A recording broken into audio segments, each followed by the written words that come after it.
You're listening to the Prescribed Films Podcast Network, home to hundreds of hours of free podcast entertainment. The shows on this network all have a common goal, providing you with the best discussions about movies and other forms of entertainment media. The PFPN hopes to fill your earholes with audio joy. Visit our website with links to all the other amazing shows at www.thepfpn.com. Thanks for listening.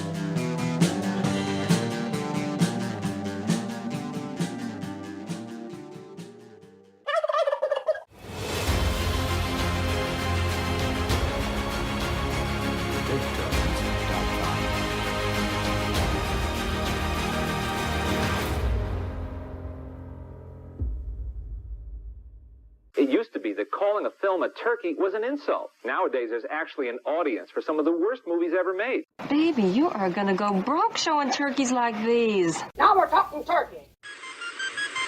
Gobble, gobble, motherfucker. It's turkey time. Gobble, gobble. Welcome, everybody, to another episode of Let's Talk Turkeys. I'm Movie Miss, and I'm being joined today by my co-host, Miss Nikki Flicks. Hello, ma'am. Hello. You ready to dive in? Very ready. I love Stephen King.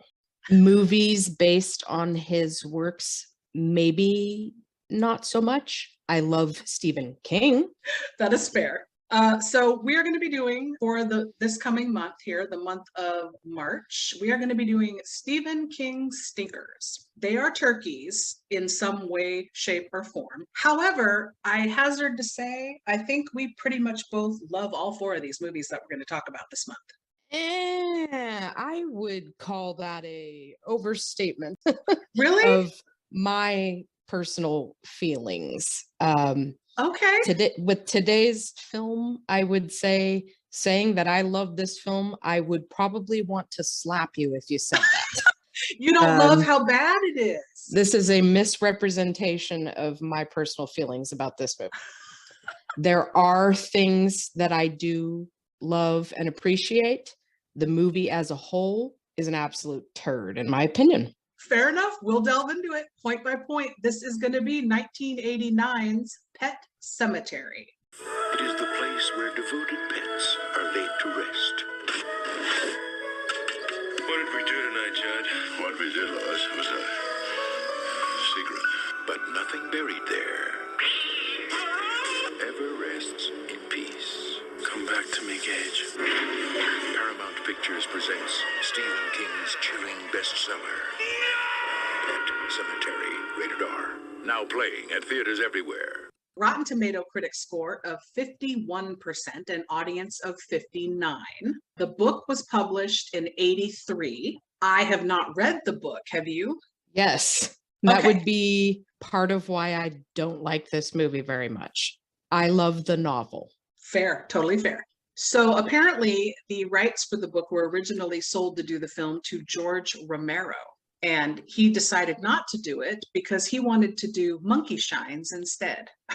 Okay. Wah, I'm wah. I'm very distraught at the fact that there could have been a George Romero adaptation of Pet Sematary, and that didn't happen. I'm very sad about it, actually. Me too. So this movie, 103-minute runtime, budget of 11.5 million, and it did 89.5.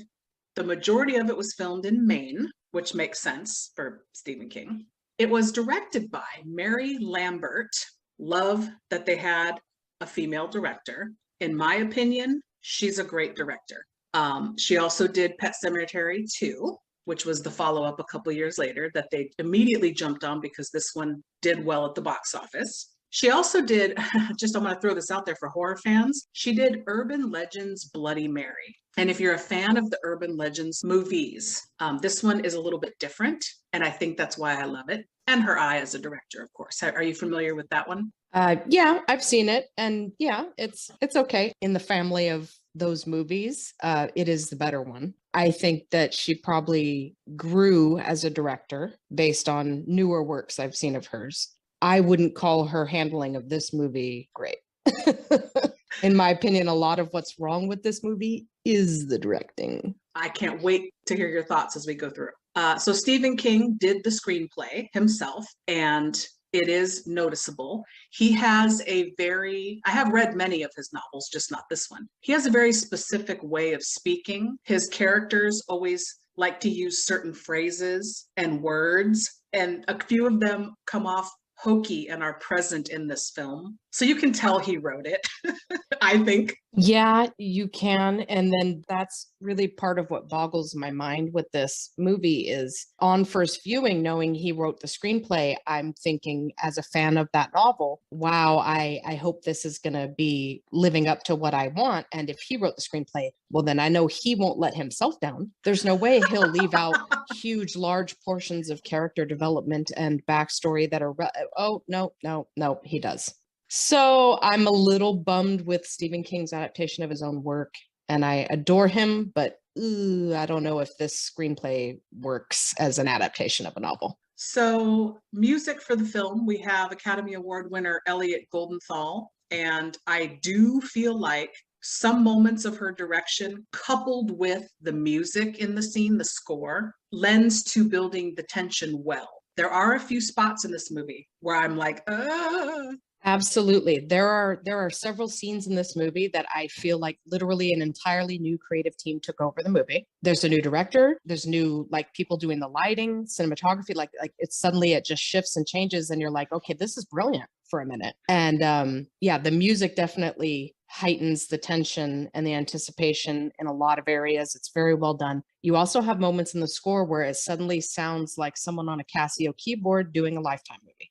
And it's very bipolar. It's very like back and forth, good and bad. This is crap. This is brilliant. And I just don't know how to feel about it. But overall, the score is well done. I just think this should have eased up on the electronicness of it all. So speaking of music, the end credit song, of course, is famously Pet Sematary by the Ramones. And that was actually written for the movie. And then they included it on their 11th studio album in 1989 called Brain Drain. And they included it in their tour. And I saw them actually, first concert I ever went to was the Ramones that year. Nice. So it was pretty sweet, I'm going to say. For our first concert, I like the Ramones. And I think that coupled with the song and the experience made me really love this movie probably more than I should. Because of the nostalgia of going to see the show. Right. If that makes sense. Yes, it does. I think there's a time capsule quality. When and how did you first experience this movie that kind of makes or breaks how you hold it all these years later? Yeah, So. I saw it at the theater, and then coupled with that experience of seeing the Ramones, like I said, I just grew to love this. And I recognize it's a turd, but I love it anyway. What was your first exposure to this movie, just out of curiosity? Well, that would be my older teenage sisters bringing it home on VHS and my little 11-year-old ass hiding in the doorway watching a movie I shouldn't be watching. That was my first experience. So I wasn't hearing everything. I certainly wasn't understanding what was happening, but there were several moments that scarred me for a very long time. So it left an indelible impression on me, which was this movie scared the absolute shit out of me. So, side note, there will be an edible apology basket at your doorstep tomorrow. No joke. Everything that has to do with Zelda, it traumatized me. I didn't sleep for quite a long time after watching this movie. I was absolutely terrified that Zelda lived in my closet and was going to be hiding in the corner one day, and she was going to come get me, and I would never get out of bed again. I was so fucking horrified. So that was my initial introduction. And then several years later at a slumber party, whatever, somebody has a copy on VHS, rewatched it and thought, okay, that wasn't as scary as I remember it being, but it's cool. It's Stephen King, whatever. And then now as an adult, having read the novel many times and seen much better adaptations of Stephen King's work on film, comparing this to other horror movies and other Stephen King horror movies, it has moved way down the list for me. Let's talk top billed cast, which I feel like the lead is, the two leads sort of are like the sore thumbs of this casting. So you have the father and daughter of Dale Midkiff as Lewis and Blaze Birdall as little Ellie Creed. And I think that God bless them both, that they've worked and worked and worked. But in this movie, they are sore thumbs. I cannot stand either of their performances. They're painful. Literally my first big note about this movie. is there are exactly 3 problems I have with this film. Number 1, terrible casting, particularly of Lewis and Ellie, period. So we are on the same Nailed page. it. Those 2, and Blaise Berdahl, you can't blame her. She is a child. Shame on the casting people for not getting a child that could handle the weight of the role better. It's not her fault. She was just a child doing what she was being told to do. The fact that with her, coupled with how bad the actor playing Lewis is and how soap opera Lifetime movie he comes across, the 2 of them together, I literally want to forward through their scenes and just get to something else. Like, God, this is painful. So then the rest of the top billed cast is the 3 that in my mind save this. It's little Miko Hughes as Gage Creed, and Fred Gwynn, Herman Munster himself, as Judd Crandall, and then Denise Crosby as Rachel Creed. I think the 3 of them do amazing work in this turd. They really do. Abso-fucking-lutely. I am right there with you. And that is the second half of my gripe about the casting was, how could you get those 2, really the 2 most important characters in the film? How could you get them so wrong and then cast everyone else so right? They're Denise so great. especially. Denise to me shines. Shame on My anybody God. who thinks she can't act. No, she conveys so much of the depth and complexity of the character that isn't being written into the screenplay, Stephen King, but is present in the novel. Clearly, she did her homework and she knows the character and she conveys so much more than what she's being told to do. She's brilliant in this movie. All right. And then the last thing to mention about cast, we'll get to everybody else as we go, but I want to mention that you mentioned Sister Zelda is actually played by a man by the name of Andrew Hubatsek, and he only did 3 movies, but a man played Zelda. I did not know that until I was researching for today. All these years. You did? I knew it. Yeah, I knew it. Being the horror fanatic I am. And yeah, so like I said, Zelda absolutely traumatized me as a child. So I've looked at and read and watched a lot of behind the scenes and stuff. And yeah, to find out that is a man. It's a man. It's a man, baby. Oh my God, like that makes so much more sense. And it's like that choice alone to put a very long, lanky, contortionist type, gaunt man with this mannish face and this mannish voice into this character. What a brilliant creative choice. And then it's like, I don't understand, how could someone make that choice and then make the choice of having this little girl scream and whine for 2 hours and annoy the shit out of you? Like, it's so all over the place. The casting of that man as Zelda, oh my God. He's amazing. Terrifying. Absolutely terrifying. All right. So the IMDb plot. After tragedy strikes, a grieving father discovers an ancient burial ground behind his home with the power to raise the dead. Not bad. That's not a bad summary, honestly. That's better than a lot of the scene summaries that are probably in the actual screenplay. Right. So our movie opens with credits and title card as we see shots of the pet cemetery. We hear voiceover noise of children saying goodbye to their pets that have passed away. The music to me and the credits, I just think about that first comment you ever made on Jaws the Revenge episode we did about how this looks and feels like a Lifetime movie, like Flowers in the Attic or something. Yeah. The little children singing and music sounds like Flowers in the Attic to me. Yeah, it's very like Omen. Yeah, it's foreboding. I get what they're going for, but the production quality, the music and the tone of what they're going for doesn't match what we're seeing and the way it's lit. I feel like a lot of my problem with the way this movie is directed is the bad lighting choices. It's too much brightness, too much broad daylight, too much sunlight. It's just very strange. Like, don't you know you should use lighting to create a mood? To me, this looks like a pretty and peaceful place, which is not the mood you want when you're going into this movie. I don't know. I don't get it. It's just no, you're right. The one thing that made me laugh, though, is we get to see different gravestones, and one of them says, Biffer was a hell of a sniffer. Yes, it's a hell of a sniffer. So then next we get to see a family in their Arctic Blue family truckster pulling into the driveway of their newly purchased home that sits dangerously close to the edge of a road, which clearly has no speed limit, as seen by the semi-trucks that go barreling by. To me, you buy a house like this and you've got 2 small children, first order of business is build a fence around the fucking property. But they don't do that. No, of course not. They just expect that their 2-year-old will know better than to go out in the middle of the road when they turn their backs on him. So then the family here is Lewis Creed, his wife, Rachel, daughter Ellie, who's about, I don't know, 7 or 8. I'm not real good with that. And then 2-year-old little boy, Gage.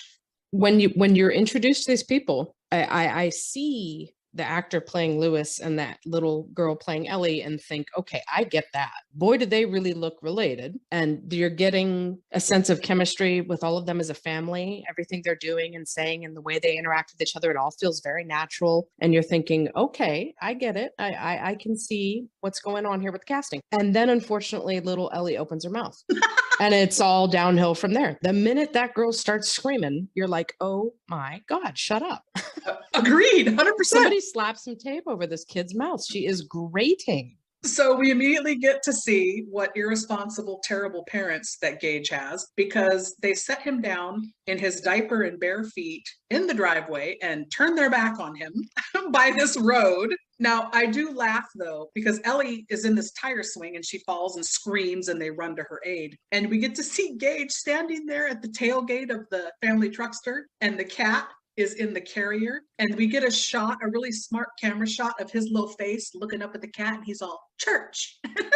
And I immediately fell in love with him in that moment. Every little moment with him, yeah, again, really confused because I can see immediately what a poor casting choice this little girl playing Ellie is. And then you see Miko Hughes and you're thinking, my God, where did they find this baby? He is amazing. You instantly fall in love with him, and he's so natural, and he's 2. So no, they can't like script anything he's really going to do or say. They just sort of point a camera at him and go. Yeah. So all the little things he's doing and saying, the way he interacts with the parents, the way he's, bothering the cat, it's just so natural. And you just immediately want to pick him up and squeeze his little cheeks and fly him around like a little airplane. Like he's the cutest fucking thing. And that was brilliant. To find such a wonderful little baby that had such natural screen presence. 100%. He's so angelic and adorable. So then the little kid, little Gage, decides to start running toward that street because he's at the road. He's not being supervised. And luckily their neighbor, Judd Crandall, picks him up and scoops him up out of the road.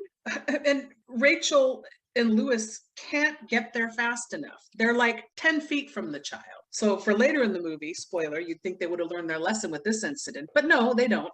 Thank God for their neighbor, Judd. Yeah, it's meant to be like, foreshadowing, but what it comes across is you instantly go, wow, those 2 are idiots.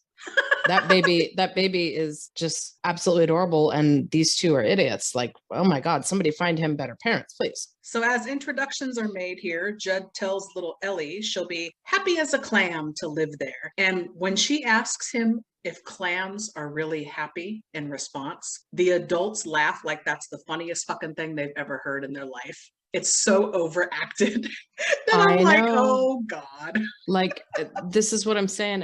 I hate to say it's a problem with the writing because God damn it, I love Stephen King, but he did not do a great job turning his novel into a script. And that's where you're seeing it. But then it's also the overacting. The naturalness we were getting from these people and this family is just out the window the minute they all start talking. It's so contrived and silly and weird. And then this little girl's performance is so bad. And it's almost like her acting so bad, everyone felt they had to match what this little girl's doing. So they all went into this weird, like soap opera, Lifetime movie thing and had to stay there. It's fucking strange. So Judd mentions that the path they see that leads behind their house is something that he'll explain to them later. We brush past that, cut to later that night. We see Gage getting tucked in and Ellie in her room. And I got to ask you this because you're a cat owner. The cat Church, his name is Winston Churchill, and they call him Church for short, is Ellie's cat, quote unquote. And so he sleeps with her in her bed. And when Rachel's tucking her in, she closes the door. You hear and see her completely close the door.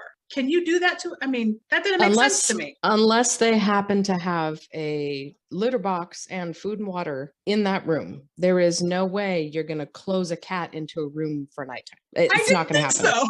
So. No way. It doesn't make any sense. And again, there's someone who should be paying attention to details like that. And clearly, like, they quit first day on the job. They're not there. They're not making sure that these things make sense because that doesn't make sense. I was curious. So then next we see Lewis outside standing by a tree, and he suddenly gets jump scared by the cat. How, if we just saw the cat get locked into Ellie's room?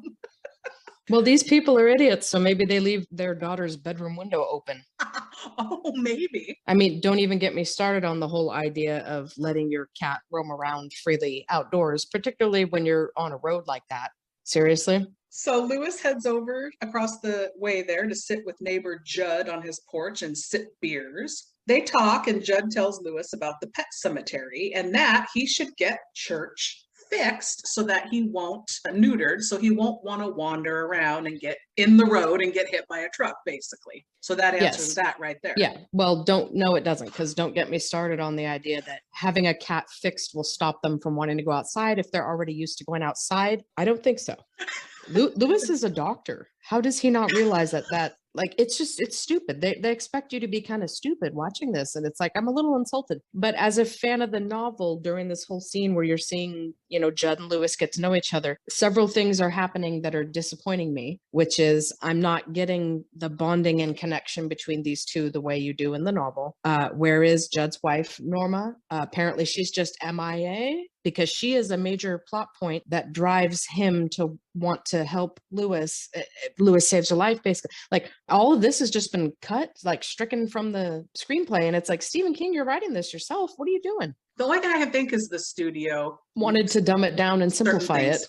And Yeah. Okay. But yeah, let's go ahead and get rid of things that drive characters' motivation, because that's a great idea. Let's just do that. No talk of how Lewis lost his father as a young kid, and that is why he develops the bond he develops with Judd. Just none of it. None of it's there. What? So the next day, we see the family unpacking. Once again, we see how Gage is possibly the cutest toddler ever captured on film, because he's pushing that little toy and he bumps into a box and he just looks at his dad and he goes, uh-oh.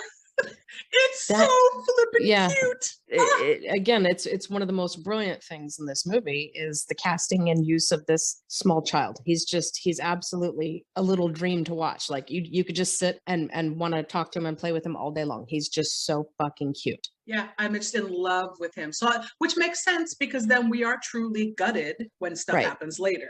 When you realize later that the reason they found this naturally lovable, beautiful angel of a baby was so they could do that to you, it's all the more reason to get very angry at the filmmakers.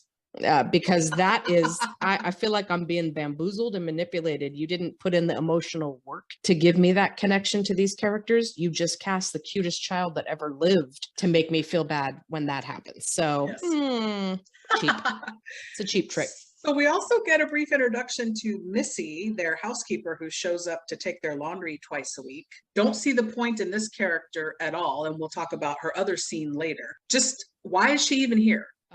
Because book. If you read the book, yeah, there's a lot more going on with her. She's a much more developed and involved character. It's freaking weird. She's complaining about stomach pains, and the doctor offers to look at her and she declines. Right. There are certain things that have been kept that didn't need to be kept. And her character doesn't really need to be kept in the same way. If you're going to cut Norma, why didn't you cut Missy? Because what happens with Missy is the catalyst for the broader discussion about death with Ellie and all that. And okay, you kept that, but then you've cut out other characters and plot points that are also pivotal. It just doesn't make sense. And then this casting of that actress, she's trying to do the accent, that New Englander accent that Fred Gwynne is doing, but it doesn't work. And she sounds like she has some sort of bizarro speech impediment, or she's from a foreign country. I don't know what the hell. So that actress is Susan Blomart.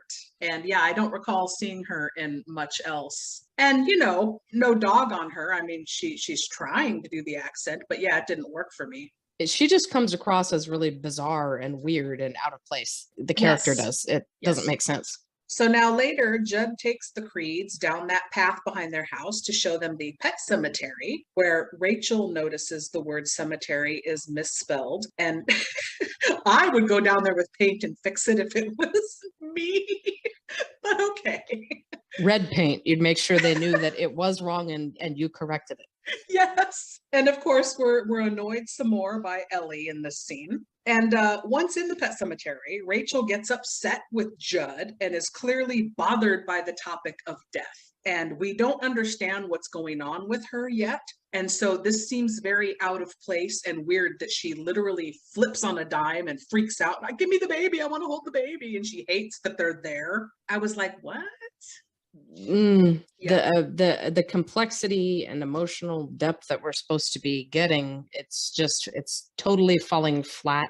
And there's weird moments of strange behavior and strange dialogue that if it was being better conveyed what the motivation is, it would resonate. But because everything else is falling flat, it doesn't. It just seems weird. I feel like I'm watching, like some weird soap opera.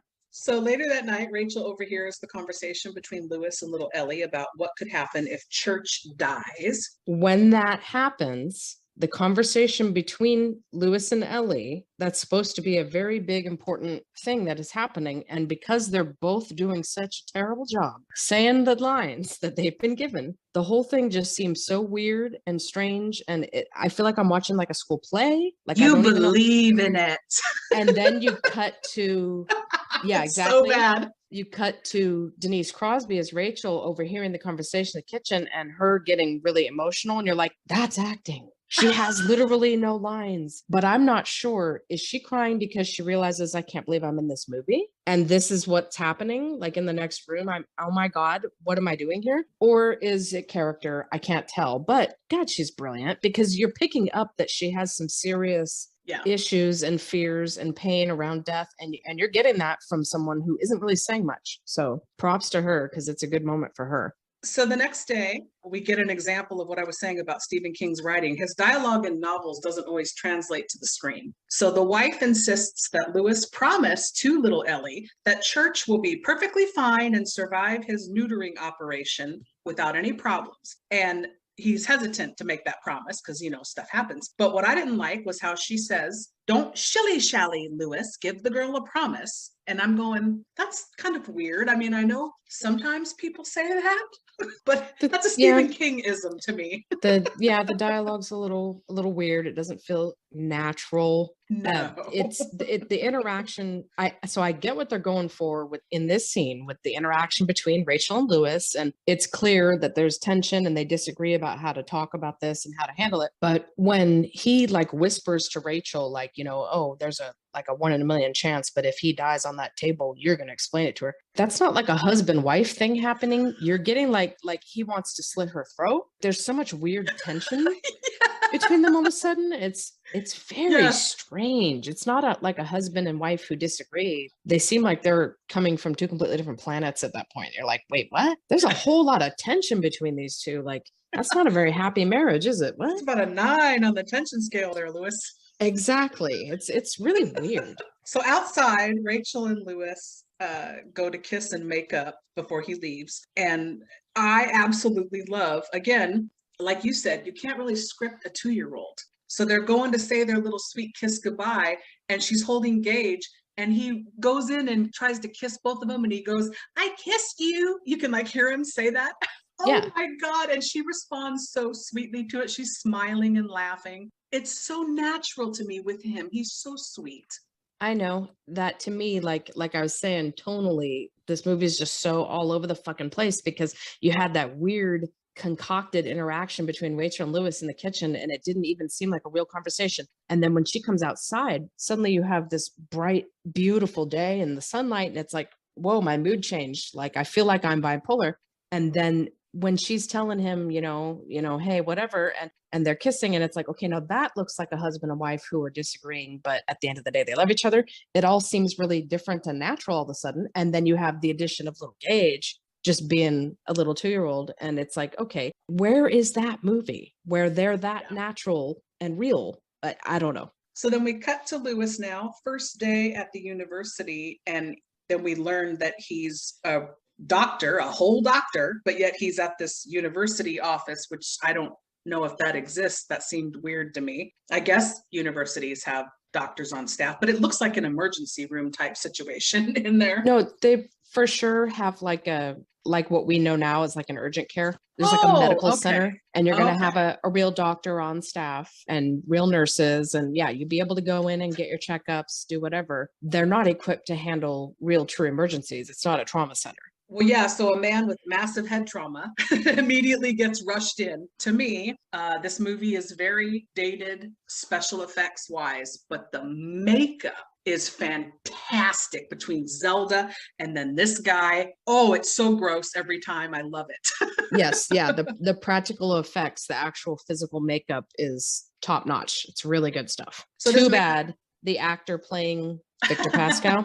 Yes. Too bad that, like most everyone else in this movie, that actor not really pulling it off. The character Victor Pascal, and he's played by Brad Greenquist, who, yes, doesn't quite pull it off. You're right. It's the dichotomy between how disturbing what's happening is and how great that makeup looks with this movie of the week acting taking place between him and Lewis is just so weird in the wrong ways. It's unsettling, and it not for the right reasons.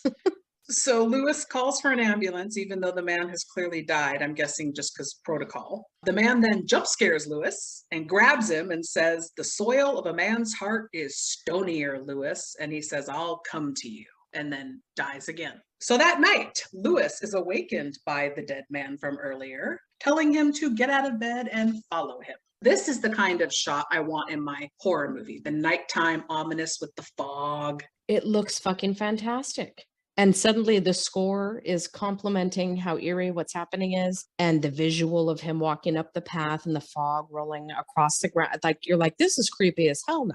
Yes. What movie am I watching? So Lewis follows him to the pet cemetery and he tells him, "I'm going to help you because you tried to save me. You tried to help me." And I thought it was weird to me, another random weird thing, that Lewis apparently sleeps in his scrubs as his pajamas. Okay. So Lewis follows him, gets the message that he shouldn't mess with the pet cemetery. So Lewis is mildly freaking out because he thinks he's having a nightmare, and he gets on the ground in the fetal position. And it immediately took me out of how scary the scene is supposed to be. I know. Once again, overacting, weird acting choices. What the fuck? Thank you for taking me out of what could have been at least a brilliant scene in a shit movie. No, you're going to ruin that too. Thank you. And also Pascal here clearly fails at his messenger duties because it falls on deaf ears because Lewis is crying in the fetal position on the ground. The next morning, Lewis wakes in bed to find his feet, pajamas, and the bed now are covered in mud. I hate this. This is the most horrific scene in the whole movie to me. The sight if you of know all me, that you know why. nasty ass mud just everywhere. I oh my died. God, burn those sheets, dude. That's disgusting. So later we learn that the man who died's name was Victor Pascal, and that comes into play later, that we keep hearing his name and we have to know it.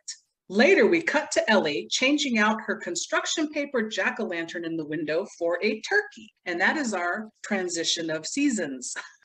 Yep. And this was the point at which I went, fucking bummer. Because, going from Halloween to Thanksgiving means they did completely skim over the existence of Jet's wife and all of that happening. Like, that's just not here at all. And then what a stupid, contrived way to show you the passage of time. Really? God. Say about that.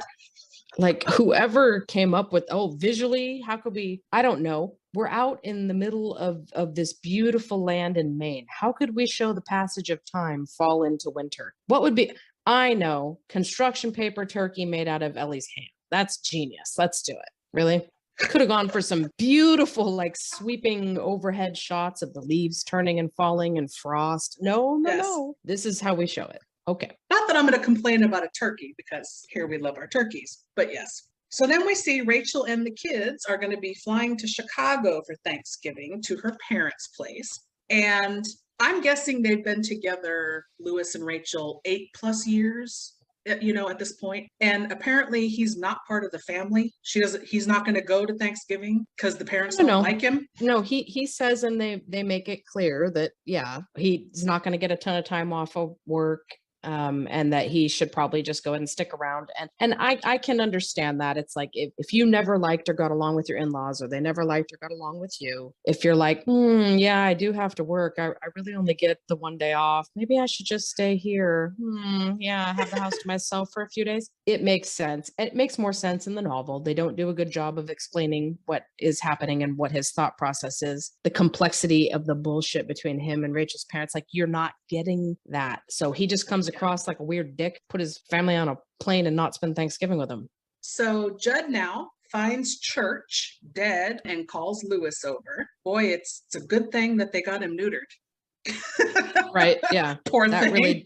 that really did the trick. And I will say, props to the sound people, because when they peel that cat off of the ground, I was like, A, this doesn't make any sense that he'd be that stuck to the ground. But B, No, it creeped me the fuck out. It does. And Judd says, and it's one of my favorite lines in the novel, because Stephen King's a fucking genius. Like he writes so well, and I don't get how this movie manages to make his story look so bad. There's a definite point to it. First of all, we have the passage of time, and we're into winter. So there's frost on the ground in Maine. They peel him up and he is stuck to the ground because he's been there all night in the frost. So have you ever stuck your hand to something cold metal when it's frosty outside? It's going to stick, the heat as it leaves. So Judd mentions, he says something, I don't know what the exact quote is, but something about he's definitely been dead for a while because the warmth of his body didn't stop the frost from taking him, didn't melt the frost underneath him. He says something, and it's said very eloquently in the novel. It's a great moment. But yeah, it's supposed to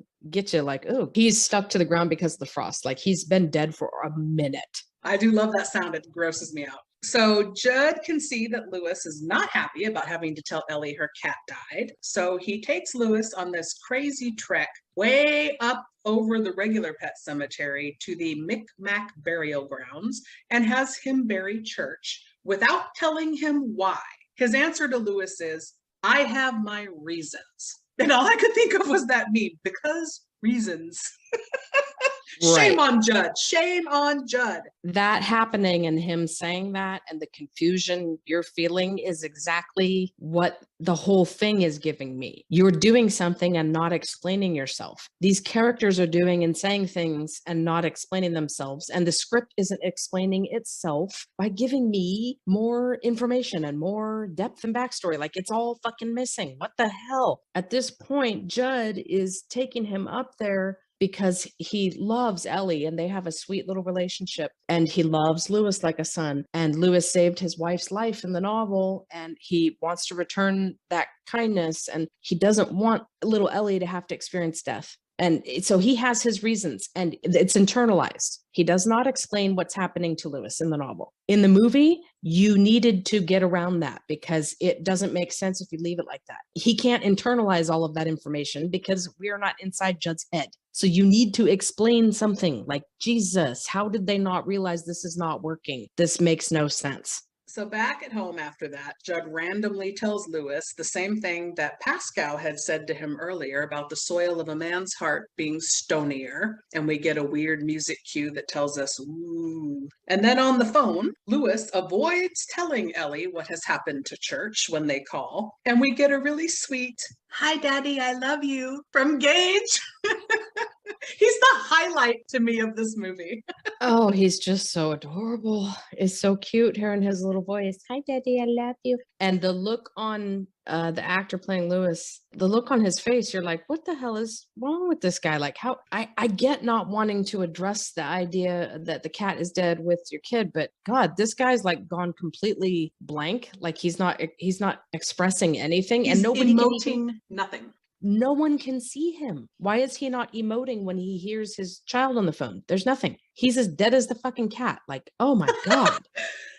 So then the next day now, Lewis is startled when Church shows up and hisses at him. The man can't even fall, realistically. He looks like one of the Three Stooges when he falls. Oh my God. So overdramatic. Really, Queen?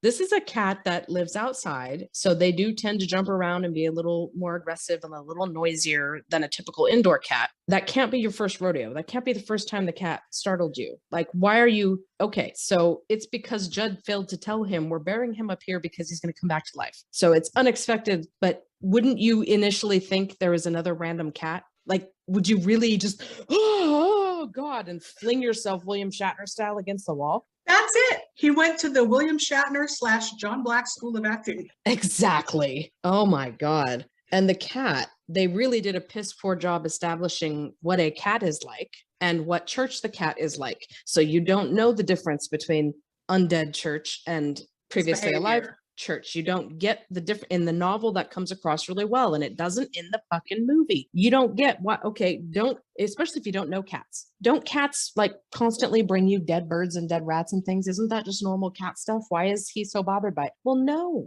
First of all, they don't do that. All cats are not inherently evil and hissing at you and jumping out to scare you and throwing dead animals at you. Cats don't normally do these things. I wouldn't First, know. and second of all, that cat does not do that. The fact that the cat would kill a small rodent or an animal just for the fun of it and not eat it, that's a big plot point. That's a big deal. That you have to show through an animal that being brought back means something's missing, and you don't get that at all. You just think this is an evil little violent cat. So later, he tells Judd that he thinks they buried Church alive, because how else could he be back? Judd proceeds to tell Lewis about when his dog Spot died when he was a young boy and how he came back and he wasn't right. Something was wrong with him and they had to put him down. So my question was, because I haven't read, the novel, but in the movie, if you knew that happened, why would you suggest, I don't care if you want to save Ellie Payne, Spot came back wrong. Why are you going to do that with their cat? Shame on you, Judd. Right. And it's a huge character flaw and a bad judgment on his part, but you understand him better and you understand his reasons better when you're reading the novel than you do here. It doesn't come across well at all. It comes across like, is he fucking stupid? And then in hindsight, you know that he also knows that a fucking person was buried there and they also get, so why would he tell him to bury the cat? It doesn't make sense. So then Lewis asks, like you just said, if everyone ever buried a person up there. And we get my favorite Fred Gwynne moment. He gets flustered and knocks over the beer bottles and he says, Christ on his throne, no, and whoever would. And he says it in that dramatic Herman Munster way. I love it so much. So he freaks out and tells Lewis basically, no, of course not. Nobody buried a person up there. Which, liar. So now later in the bathroom, after closing both of the doors in this teeny tiny little bathroom, Lewis gets surprised by Church the cat dropping a freshly killed rat full of blood into the bathtub. What is that happening? So Church came back being malicious asshole. And then he also has retained the ability to open closed doors that he had while he was alive. Okay, that He's makes like a perfect sense. Yeah, what? So first of all, cats are incredibly intelligent and yes, they can open doors. We have a door in our house that doesn't quite engage the latch all the way. When you close it, if you push hard enough, it will always open. And one of our cats figured that out. And anytime we close the door, she'll come along and check to see, did you pull it up to engage it or can I sneak my way in there? Like they're that smart. If you have the door handles that stick out, like it's a full piece of metal that you can grab and pull down like a lever, cats will figure that out and they can open those doors. They're really smart. But this house is built in like the 1920s or some shit, and those are really old little round doorknobs. The cat's not gonna fucking open the door. Give me a break. Is he teleporting? I don't understand. I really don't get it. All I know is I really wanted Lewis to like fall and crack his head open and just put me out of my misery at this point. When they show him his feet like slipping around the blood, he's slipping around the guts. Like, it's like, God, if he could just please knock himself out and save us all the pain, that would be great. I'm on Church's team right now. I'm on Church's side. So Rachel and the kids arrive home and Ellie tells her dad she had a dream that Church died and was buried in the pet cemetery. And of course, he tells her, he lies and says, nope, Church is fine. And I couldn't help but wonder, because I haven't read the book, and he likes that Stephen King tie all his stuff together. Does Ellie have a bit of The Shining? Oh, she sure does. Okay, that's what I picked up. She definitely does, as does her mother a little bit.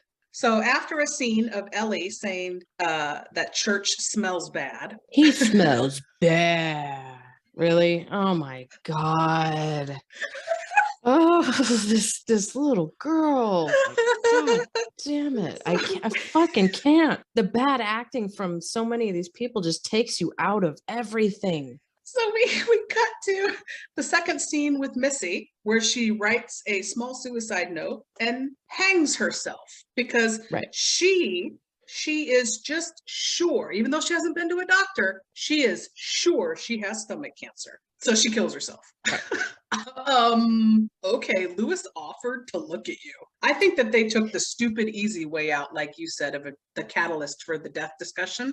Yeah, Because her death makes no fucking sense to me. exactly. Too bad we have zero mental or emotional attachment to her character whatsoever. And we have zero knowledge of the relationship between her and the Creed family. Other And is than she in their basement? Is that she where she picks did up it? their laundry. Good question. I sure wish the filmmakers would have fucking told us. I couldn't tell. Hmm. All right, so then we immediately cut to this is so weird. This is so weird. Explain this to me. So we see Missy hang herself, and then we get a 3-second shot above the Micmac burial ground, and Lewis and Judd are standing there. It's a shot from earlier from when they had buried, I guess, the cat. And then we immediately cut to the funeral for Missy. What was that bizarre Did the editor just royally fuck up? Could have been them attempting to visualize the idea that perhaps Missy's death has something to do with the land itself, and that the land itself is somehow possessed or controlled by evil forces, and that it has an influence. This sour ground seeps into the connecting areas, and when people engage with it, it attaches itself to all of this stuff you're getting in the novel that they are not explaining in this movie. There is a moment where Judd sort of alludes to the possibility that the ancient Native Americans who were burying people there perhaps buried victims of cannibalism in that ground, and that somehow a Wendigo is now watching over and attached itself to that ground, and anything buried there gets possessed by a part of the spirit of this demonic Wendigo. There's our Wendigo movie we want and never got. That it's somehow there is this mystical, the ground itself is a force, much like the car in Christine is a force of evil. Yeah, so they're trying to allude to that perhaps Missy dying has something to do with the ground itself, and the fact that Lewis affected her by connecting himself to the ground, and it's going to have a ripple effect. I only know that because I've read the book. You wouldn't know that watching this stinker of a movie. Okay, so side note, because we have talked about Ravenous and the topic of Wendigo and all that, I just want to throw out there that I just watched a movie made from I think a smaller independent filmmaker. So it's not the best, but it's not awful. It's on Tubi and Amazon, or no, Netflix. It's called Dawn of the Beast. And it's like Bigfoot and Wendigo, and it's like a horror suspense movie. And it's a really cool representation of Wendigo stuff. So if you feel like checking it out, yeah, Dawn of the Beast. Yeah, it's something that they're not even touching with a 10-foot pole in this movie, and it is alluded to in the novel, but I think that's what that shot is. They're trying to give you the idea that what Lewis did to Church caused Missy's death. Okay. So then we cut to the funeral, like I said, and the only thing of note to me in this scene is Judd letting Lewis know that Church is not Ellie's cat anymore. He is now his cat. And I'm going to tell you what, I backed it up and watched this about 2-3 times. Fred Gwynne, so compelling. It's so creepy the way he says this. Oh, it gives me chills. I fully believe him. Yeah, it's unfortunate that he's giving such a rich and layered performance. And it's like, I almost wonder, did he and Denise Crosby have conversations with Stephen King? And did they understand something that the other actors didn't? Or they've read the novel and they understood something the other actors didn't? Because he is so intense and he is so serious about what he's saying. And that's a lot of that dialogue is lifted straight out of the book. And you're like, okay, this is compelling stuff. What he's telling him, yeah, you, the whole thing, the soil of a man's heart is stonier, like that men tend to bury their emotions. It's all like analogy, the burying of the bodies, and what you bury will come back to bite you in the ass and will have a ripple effect on the people you care about. The idea of burying your emotions, the idea of them trying to bury the topic and conversation of death and avoid it, not talk about it, like it's all metaphorical and it's so smart and so great. And him saying what he says here, you're getting that a little bit. It's like I there's like one sprinkle on top of my cupcake. I wish the whole thing was covered with sprinkles. Pepper it in everywhere. What is happening? So later, Ellie and Lewis have a talk about death and if Missy is in heaven, and Rachel overhears the conversation from the other room. And I wanted to ask you this. It's so stupid, but because I don't have cats. Church is laying there on the chair by the TV. And when somebody, I forget who, turns off the TV, the cat looks at the TV and then looks at the person like, how dare you? I was watching that. Do cats do that? Do cats care? Like, are they watching TV? Oh yeah, no, the cats totally watch TV. I mean, my cats are like little teddy bears that move around on their own with no batteries. Like that's my cats. But they definitely watch TV, especially if you have something that they're particularly interested in. Like I once had a cat that was very much only into sci-fi. If we were watching something that took place in space or we were watching Star Trek, whatever, this cat would be totally fucking hooked and compelled. If it was something else, if we changed the channel, she would look away. She wasn't interested anymore. That's amazing. Yeah, it's fucking hilarious. Like the Star Trek theme would come on and she'd be like, oh, time for Star Trek. She'd come running in the living room like, yes, sit down and stare at the TV. She was all about it. Some cats love looking at animals on TV. They go crazy when they see birds and squirrels and things running around on TV. They go nuts and start talking to it like it's a window. It's hilarious. Oh my God. Yeah, Yeah. Church looks royally pissed when they turn the TV off here. Our kitten used to try to get behind the TV to find out where the TV people are. How come I see them from the front, but they're not on the stairs, which is behind the TV? I don't get it. Trying to figure out the physics and the logic of it. But yeah, Church just straight up looks like he's ready to slice a bitch for turning off the TV. It's weird. It's like I don't get why we're supposed to fixate on that for a minute. I don't understand that shot. That's why I had to mention it, because it seems weirdly out of place for a 3-second shot. It's like, what? Who cares? But then we cut to Rachel and Lewis up in their bedroom now, and Rachel, and this is Denise Crosby being MVP of the fucking movie, in my opinion. This is her moment to shine. This monologue when she's going to explain the story about her sister and why she feels the way she feels about dying and death and stuff. Yeah, just amazing. She's such a great actress. I love her outside of this anyway, but to me, her and Fred Gwynne are the only redeemable things in this movie other than the great makeup. So this scene, she explains, like you said, this whole big story to Lewis, which to me seemed odd. You've been married, together a decade, and you didn't know this about her already. This is new information for him, but it's her chance to shine. So yeah, he says, well, I know you had an older sister who died. She died of spinal meningitis. What she failed to tell him was the circumstances of the death and how it directly involved her. That part she kept to herself.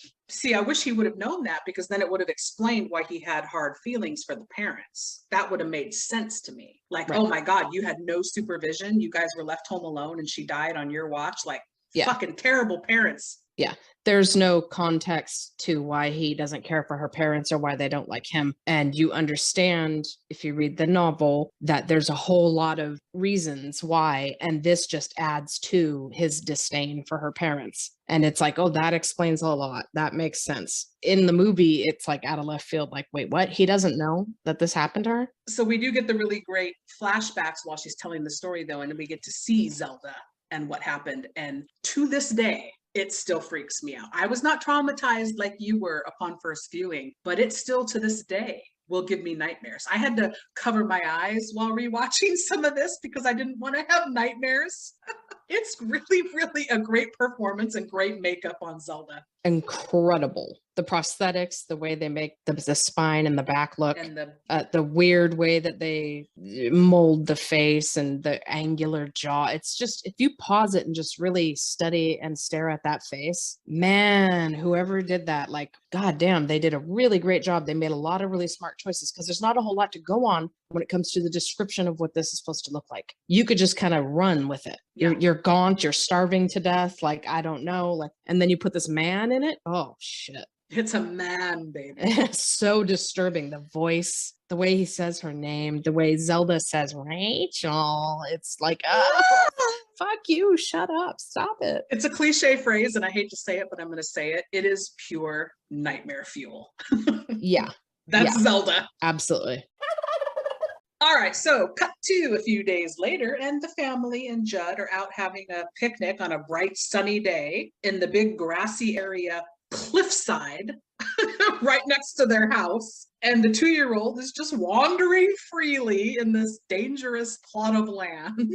And I understand it all has to happen in order for the story to move, but it's so frustrating to me, the lack of parenting here. So Lewis and Gage are flying a kite together, and then we cut back and forth to this truck and this driver listening to, I want to say, another Ramones song. I'm not sure. Yeah, it is. barreling down this road, irresponsibly high speed.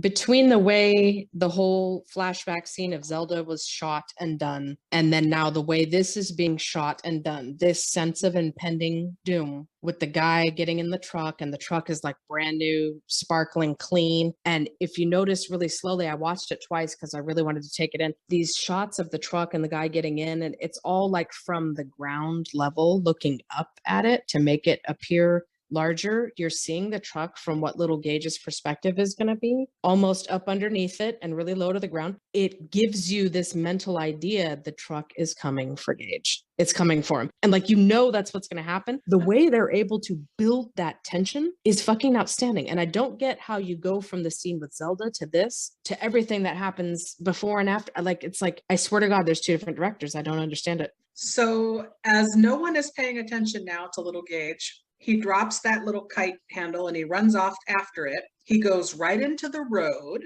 and everyone realizes it too late. And the thing that just kills me, bad parenting, because Judd is the first one to point out what Gage is doing. The parents don't even notice. Judd tells them, go get him. He's headed for the road.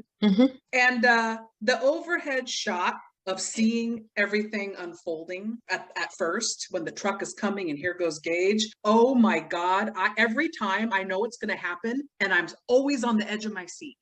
And I think, like you said, it feels like a different movie direction wise. It's so amazingly tense and wonderful. Absolutely. So the truck slams on its brakes, but it's too late. And we see little bloody shoe roll into frame. So little Gage has been run over by the truck, and we get a shot of Lewis on his knees because he couldn't get to Gage fast enough, and he's screaming, no! And all I could think was, we didn't need this. This ruins the moment.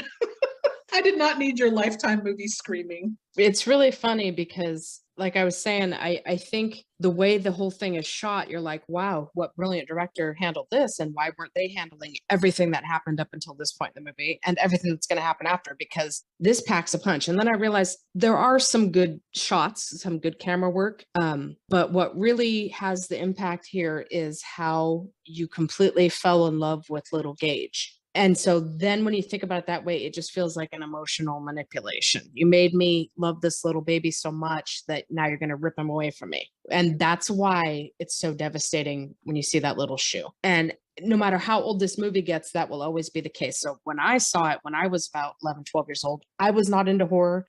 It was the 80s. I was too young. I was not prepared. And Zelda traumatized me for life. So when my own child was about 12, 13, she was super into, I want to get to know my horror. And I was slowly showing her things. And we got to a point where she was ready for something like this. And I showed it to her. And the whole time I'm staring at her during Zelda and everything. And she's just like, oh my God, like, this is amazing. Wasn't phased. When this happened, when that little shoe rolled out into the street, she burst into tears and screamed and said, turn it off. That made her say, I can't watch this movie anymore. It gutted her so hard. It took her several years before she was ready to go back and watch the movie and finish it. Wow. Because she was so fucking upset that this happens. And I was like, okay, wow. All these years later, I didn't realize what a gut punch this is, really. Holy shit. Yeah, it got her. That's what traumatized her, was little Gage, not Zelda. I did not see that coming. So later that night, blood-stained shirt and all, Lewis is just sitting there with that dead expression on his face that he tends to have all the time. There was a difference between traumatized and numb and what this man is doing. What this man is doing is just literally phoning in the performance at this point. Oh. So Ellie tells Judd and her dad that she believes God will send Gage back. So she's going to keep his room just the way it is for when he comes back. And she gets very upset. So because dad is useless, Judd talks her down. Right. And Judd also is the one who put Rachel to bed with a sedative. Judd is kind of stepping in here because Lewis ain't doing shit. Right. And he literally caused his son to die in a roundabout way. And he is traumatized. And I get that he's not capable of functioning at all right now. But the way the man is just sitting there, you're just thinking to yourself, I want to punch this guy in the face, not I feel sorry for him. And then, yeah, Judd, the MVP, taking care of business, but he can only say so much to little Ellie. He can't explain exactly what happens and how to deal with death. Like, he can't explain all that. It's not his place. It's not his kid. And then you also understand too, to me in this moment, because I've seen Pet Sematary 2 and how they explain that little Ellie wound up in the loony bin after all the events of this movie. You can see why. Right. She's got no help from anybody Right. handling all of this. So then we cut to Lil Gage's funeral, where Rachel's father unleashes on Lewis, and they scream, and finally punches him, and then kicks him while he's down, and blames him for Gage's death. And I'm like, are you serious right now? Like, what? The whole thing, it looks like a telenovela. It's so ridiculous. It's the way these people are behaving is so over the top. I just can't. I can't even. And the only realistic thing in this scene is once again Denise Crosby. My God, she looks like she has been crying nonstop since the moment he died. And she is just absolutely gutted by everything that is happening. And it's like, oh God, like that gets me in the feels despite how bad the rest of the acting is in this scene. She just is killing me over here. She's so good. She's so much better than everybody else. I die when Lewis falls and he bumps the coffin, and then you see the lid flip up and you see little Gage's dead hand for a second. And I'm like, oh, did we really need that? Yes, you Come on. did, because reminder, that cute little baby is dead and in that casket, in case you forgot. And I just have to throw this out there just because it's so irritating to me that everybody, including Rachel, blames Lewis for Gage's death because he couldn't get to him to save him fast enough. Because if you remember in the picnic scene, she's screaming, "Get the baby, Lewis, get the baby." You weren't paying attention either, bitch. I don't see you running after your child. It's so frustrating that everybody blames him. Just throwing that out there. No, I agree with you. How about don't let your child out of your eyesight for 2 seconds when you're that close to a road like that? Never. Literally, the minute he's not holding the kite and I'm not holding him like around his waist, I would pick him up. I wouldn't even let him walk freely that close to the street. Common sense. I would sanction the use of child leash at this point. Leash him up. Yeah, or maybe don't have a family picnic near that road. Hello. Maybe go somewhere else. Yeah. All right, so that night, while tucking Ellie in, Lewis tells her it's okay to have faith in the thought that God could change his mind and give Gage back. They have a very bizarre exchange here. Yeah, is it? That's good parenting right there. Like, are you serious? We're supposed to believe that in his grief, he doesn't have the heart to tell her otherwise. That is preposterous that he would let his daughter know it. You would think that he would suddenly become so uber focused on her and want to be overly protective of her like Rachel has been with both of them in this moment. But no, oh no, he's going to tell her it's fine to believe that Gage could come back to life. God could give him back if he wanted to. Okay. Yeah. So then Lewis goes into his bedroom to check on sleeping Rachel, and it shows Church on the bed. I don't know, because he's dead and evil now. He hisses at him. And I do like the line, "Fuck off, hairball." Right. That always makes me laugh. So downstairs, Lewis does some heavy drinking as Judd invites himself in and then proceeds to tell Lewis not to even entertain the thought of taking Gage up to the Micmac land and burying him. He then confesses to Lewis that he lied earlier, and somebody named Timmy Baderman at the end of World War II was actually buried up there and came back not right, totally wrong, not human, basically. And we get the iconic line, "Sometimes dead is better."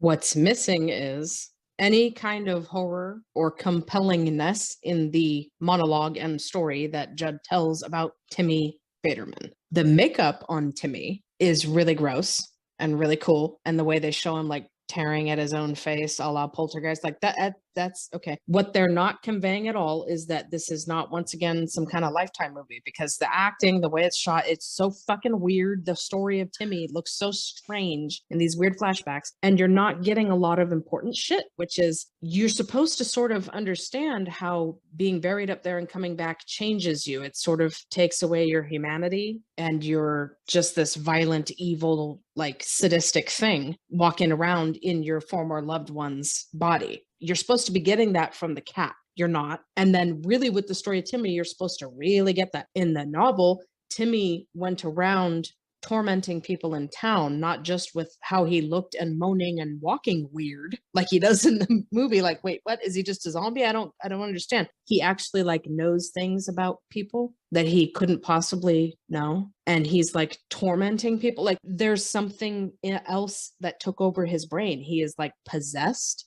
by something really sadistic and evil and violent. You don't get any of that with this scene. It's just fucking weird. Really weird. So Timmy Baterman is Peter Statter, and he does an okay job, but it's more comical to me, his performance, than because he's like scary. Dad, Dad, and he's like grabbing him and they're lighting the house on fire. And you're like, what the fuck? His father sets the house on fire because he realizes this is not my son anymore. This is an abomination. This is some kind of demonic possession type thing happening. And then he kills himself, and it's really tragic. You don't get any of that in this scene. It's laughable and weird. So the next day at the airport, Ellie and Rachel are flying back to Chicago with her parents. And Ellie tells them, her grandparents, that she had a bad dream about her dad and Gage and someone named Paxcal, which is cute and amusing that she mispronounces his name, but we're like, oh shit. She really must have The Shining because she's dreaming about this guy now too. So then that night, Lewis digs up little Gage. And even though Pascal shows up in ghost form and tells him not to do it, Lewis convinces himself that if Gage isn't okay, I'll just go ahead and put him back down and it won't be a problem. Nobody has to know that I'm doing this. Like, what? It's so comical because his performance is so bad and his monologuing. Oh my God, it's fucking terrible. Yeah, it's seriously like William Shatner on a soap opera. It just, oh my God. It's a Lifetime movie starring William Shatner about an actor on a soap opera. That's what it is. And that is what he's doing. And you're like, oh my God, you're gonna take your own baby out for the second time if he comes back wrong, just like you did with the cat. No, I'm pretty sure the cat's still running around and you haven't done shit about that. Really? Go fuck yourself, Lewis. Like, he's just not at all, he has no redeeming qualities like he does in the novel. He's makes a really, really bad protagonist. So meanwhile, in Chicago, Ellie wakes up and tells her mom she had a dream about Paxcal and that her daddy is up to no good. She tells her mom Paxcal is a ghost trying to warn them. Rachel dismisses all of it and tells Ellie, go back to sleep and forget all this nonsense. Yes, in the middle of the day. But also, what? Your child says all these things and is ranting to you, and your response is to nastily say to her, go back to sleep and forget all this, instead of comforting your child and trying to like figure out what? Okay. So then as Rachel leaves the room, Pascal Ghost appears next to her. And I guess we're supposed to take that he kind of puts it into her head, that she puts two and two together of who he is and what Ellie was talking about. Yes, because she has a little bit of the shine herself. So then she rushes to call Lewis, but of course he doesn't answer because he's out digging up Gage. I love that her mother's reasoning is, oh, you know how men are when they're alone. He probably went out for a hamburger or a chicken dinner. What? What? Oh my God. What is wrong with these people? They're not real people. And also explain to me, the parents have a painting on their wall, a giant one behind Rachel when she's on the phone, of a little boy in a top hat and dressing gown with holding a weapon of some sort.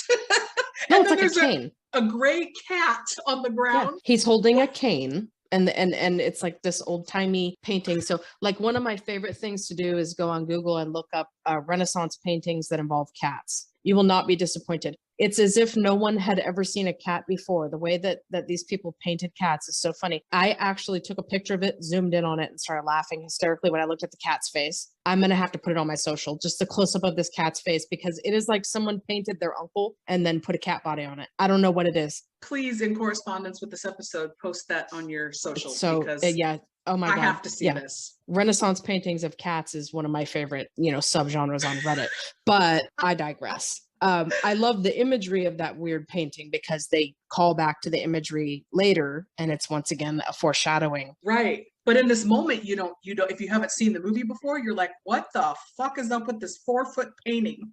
Yeah, it's really weird. There's a lot of weird things happening visually for the rest of the movie, particularly with like artwork and photos and things on the walls that seem like they're trying to go for something. They're trying to convey something, but it's not working. It's just distracting and weird. So Rachel, when she can't get a hold of Lewis, calls Judd, and he says he hasn't seen Lewis. So she immediately responds by saying, "I'm coming home," and hangs up on him abruptly. Mm-hmm. And then I love this. We get movie cliche of dial tone and somebody going, "Hello, hello." He's Rachel, Rachel. When you hear a dial, really, you don't hear the dial tone. Those of us who remember dial tones, yeah. When that was a thing and you knew someone had hung up on you, you're not still suspecting that someone could still be on the phone when you hear the dial tone. I don't think so. Once again, it just feels like there's a laziness to the writing and nobody's paying attention to how stupid these people are. Just nobody cares that they look like idiots at every turn. Yeah, I don't get it. So Rachel has a nightmare of Zelda while sleeping on her flight home. More nightmare fuel. No. Then we see that Pascal is on the flight with her. Ghost Pascal is riding along. Yes. So stupid. I know. So then we see Judd trying to wait up on his front porch to catch Lewis coming home, but he falls asleep and doesn't see Lewis. Carrying Gage's body, goes right by and down to the cemetery. Right. So Judd is he has this look of anger, disappointment, frustration. He walks outside and he's like, all right, I'm going to, right what I've done wrong. Cause he knows it's his fucking fault that all of this is happening. He's the one that brought all of this information into Lewis's life in the first place, rather than just telling him, build a fucking fence. I'll help you. Problem solved. The end. Movie over. What a great neighbor. No, he looks so fucking pissed off, and that truck goes zooming by and he looks at that truck like, God damn you, you're the cause of this problem. Then he sits down and falls asleep. Right. Huh? Right. He's so fired up and pissed off, but then he falls asleep. Okay. That doesn't make any sense for him as a character. It's confusing. So then after barely making the connecting second flight, Rachel is getting told nothing is available at the rental car stand, but Pascal Ghost is there. And he uses his ghostly powers to make sure that Rachel gets a rental car. Okay, I don't know why we needed that. It's because there's this overtone, this idea, in the same way that the Overlook Hotel itself from The Shining had an evil, malicious spirit to it that infects everyone and everything around it. The same thing's happening with this burial ground. And literally, it's as if this evil, dark force in the universe is attempting to stop Rachel from getting there. You're not quite getting the message that that's what's happening. And that's why they have him there influencing this fucking lady to give her a car. But it just comes across like, what the actual fuck is happening? Why is this ghost following her around and this weird car lady is like staring without blinking in a really creepy way? Like, what the fuck is happening? I don't get it. Because you're not understanding the context. They're not giving you the context. Her bug eyes. Her you know what stare, I'm talking about. It's Greg Kinnear and Mystery Men. She's like, oh, I have a car available. It has a scratch on the side. And you're like, oh, I don't understand. What is he doing to what is this? What does this have to do with the price of cabbage? I don't get it. It doesn't make sense. So then Lewis now has a harrowing climb up to the burial ground. And then we cut back to Rachel getting a flat tire blowout that runs her off the road and into a tree. And again, like you said, it's, I guess, the evilness trying to stop her. Yes, literally, there is a dark force in the universe that is tied to that land that is attempting to stop her from getting there. So then Lewis now goes back home after burying Gage and just falls onto his bed, filthy and fully dressed. I can't take it. And then we see Lil Gage's hand busting through some rocks in the burial ground. And it would have been eerie if they had not put in voiceover of him growling. Okay. So yeah, I have a huge fucking problem with how the reanimation of Gage is handled. Because this is just the beginning of it. Fucking agree with you 100%. You're anticipating this based on what you saw from Timmy. You are horrified at the thought. You're starting to visualize and imagine. They ruin it with that voice. They fucking ruin it. He sounds like little Tommy from the Rugrats. It sounds like a grown woman going, oh, it's like, what? That is supposed to sound scary. What the fuck is that? That doesn't sound scary. That sounds comical. Like, what is happening? So then we cut back to the highway where Rachel flags down one of those big semi trucks, ironically, the same people that killed Gage, and hitches a ride. And I was so creeped out by the driver going, hop in, babe. Okay, I'll take the next one, thanks. It is supposed to be some sort of emotional point about her taking the very thing that caused her all this trauma and pain and using it as a tool, but it doesn't come across. Yeah. It all goes out the window because of the weird way the truck driver talks to her. You don't get it at all. So back at the Creed homestead now, we see a pair of little feet enter the house, dirty, muddy feet, followed by Church the cat. Lil Gage goes up to his dad's room and takes a scalpel out of a medical bag in the closet. How does the 2-year-old know that's there? Because he's not a 2-year-old, and that's what you're not getting. You are not getting that little Gage's soul and spirit are not there. That what happens is the evil living in that land takes the reanimation of anybody, an animal, a person, as a way to, you're not understanding at all that there is an evil that has been watching these people and has been waiting for an opportunity, and that it is now inhabiting the body of this poor little 2-year-old. You don't get that. It doesn't make any fucking sense in this film that that's what's happening. You don't, it doesn't come across. So then Judd now awakens to find little muddy footprints leading into his house. He goes in and we hear Lil Gage walking and laughing upstairs. That works for me. That's eerie. Right. What should have happened, I think, creatively, it would have been smarter to have some sort of weird, guttural, almost animal-like, inhuman grunting or growling or noises when Gage is alone, when he is emerging from the rocks, when he's picking, like doing whatever. And then when he's in the process of trying to lure someone in and manipulate them so he can have his way with them, that then he would use his normal little Gage voice. That would have come across as scary as hell. Instead, it's just weird, really weird. So Judd searches for Gage, who yells, "Let's play hide and go seek." And I'm guessing, like you said, so it's not Gage at all. It's pure evil, because how did his vocab go from church and I kissed you to let's play hide and go seek? That's supposed to be something that clues you into the fact that that's not Gage. Literally, something evil is using this beautiful little voice and this beautiful little baby boy's body as a vehicle to do what it wants. And that's not how it comes across. It just comes across as really strange. Yes. I don't understand why all of a sudden he has a bigger vocabulary and he knows what hide and seek is like. It's a 2-year-old. It doesn't make any sense. Yes. I'm like, how did his vocabulary get exponentially better AD? Like, that doesn't make any sense to me at all. Right. Okay, so after some good tension building, I will say, Judd gets his Achilles tendon sliced by Gage, who was hiding under the bed. Fucking, this is one of those things where you're like, this is a moment of brilliance in this movie, because I still can't to this day stand too near a bed that has space underneath it without thinking about this and getting just a little nervous. I get a little tingle in my ankle. Like, yes. It kind of creeps me out to this day. It's weird. It's really creepy. Did you laugh though when Judd is standing there with holding like a pocket knife or switchblade and he goes, "Hey Gage, I brought you something." Right?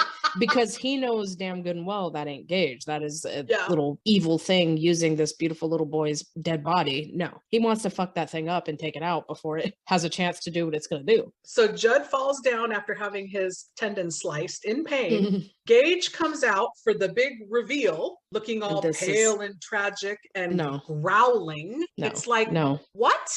Terrible. This falls totally, flat for me, because he was so fucking cherubic and perfect and angelic. I don't buy this for 2 hot seconds. Nope. How could you when you are asking a 2-year-old to do what this little kid is trying to do? You can't explain their motivation. You can't explain what has happened to them. They can't properly convey as a 2-year-old that I am somehow like demonically possessed right now. They don't fucking get it. I was afraid of this going into the movie, knowing that we're going to be dealing with a murderous 2-year-old at the end of it. And then this is like wah wah. They really didn't find a workaround to having to crux the whole thing on a 2-year-old's acting performance. Well, it comes across comical and flat, and like there's no way this sweet baby is doing this. I don't care what you try to say. You can't put proper makeup or prosthetics on a 2-year-old, so they can't hardly do shit all with him. He got flattened by that semi. He got knocked out of his fucking shoes. There is no way his face and head are intact like that. He would look, oh my God. Okay, so flashing forward to the way we know Rachel looks. post-mortem. Yeah, he would look a lot more like that. This doesn't make any sense, and it's not visually working. All the tension and fear is gone. This isn't scary at all. Yes, and then it amps up to be more comical because he slices across Judd's open mouth with that scalpel. And then I don't care how evil you are, no toddler is besting a 6'5" grown-ass man. Sorry, not happening. This little kid leans down and takes a bite out of his fucking neck. I know you had your ankle sliced. You got 2 hands that work. Why are you just laying there letting this child attack you? Because they are extremely limited at what they can show this tiny little child doing to someone. It doesn't work. Shame on Stephen King for not writing this more properly, for not giving the director a better idea of how to take what needs to be happening and visualize it and make it compelling and scary. He fell flat, and then the director really fell flat. And then now you're hanging it all in the performance of a 2-year-old. No. So then now we see that semi-truck pulls up and drops Rachel off at her doorstep, literally. We see Pascal was in the truck riding along, and then the truck drives off. Rachel hears Zelda call her name, chills, and then we hear Gage laughing, and it's all coming from Judd's house. So of course she has to go investigate. Eerie as hell when you hear Zelda's voice and then little Gage's voice. She was going to go into her own house, but now it's luring her over there. You're supposed to get and understand this is some greater evil force using anyone and anything that has died to creep inside your head. And like, it just all seems all over the place. It's a mess. So then we get the really cool, I thought, skewed way of angles and shooting everything to make for tension and to make you feel uncomfortable when Rachel goes into the house and hears Zelda. I like this. I think this visually works.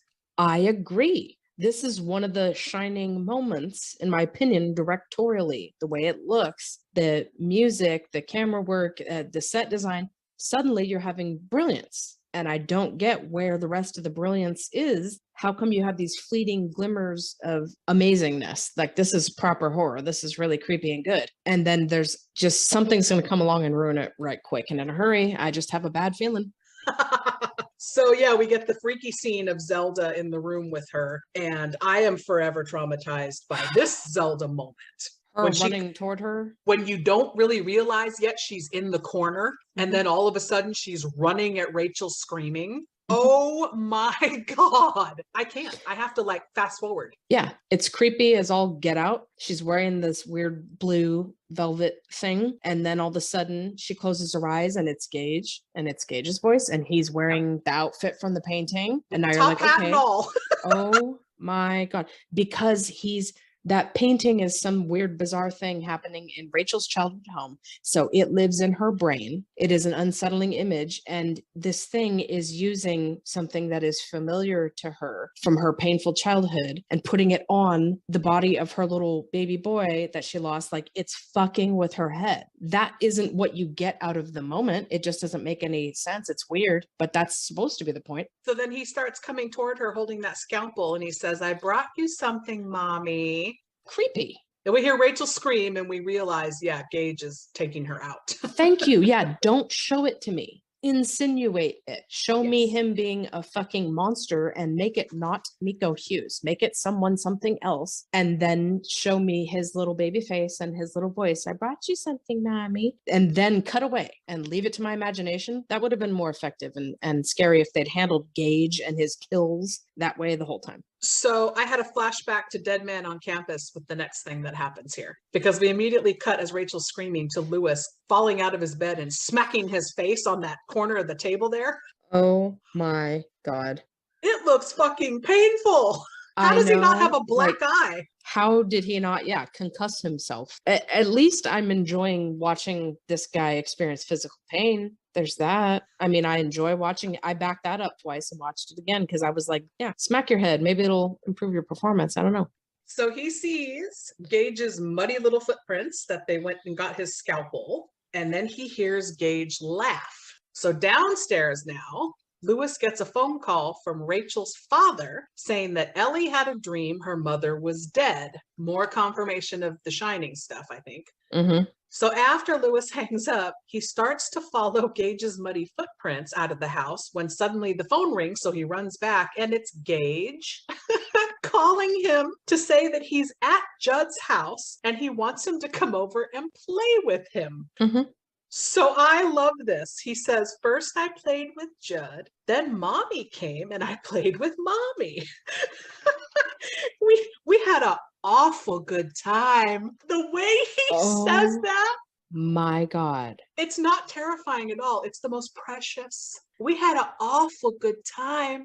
It's terrifying if you think about the fact that this evil thing is using that sweet little voice to trick and manipulate someone. That is terrifying. That is bone-chillingly scary that something could use the things that you love or someone you love to get at you like this and manipulate you and pull on your heartstring and cause you to, that's scary. It's not really coming across though. It's just kind of silly. Now Well, I want to play with you. Yes, especially when he says that. We had an awful good time. Like it's so cute. Yes. But Lewis decides, cute or not, that Gage has to go. He's evil. So he gets a syringe or two ready of I don't know what and heads outside. Is it morphine? Yeah. And he shoves one of the syringes into Church's ass, killing him again.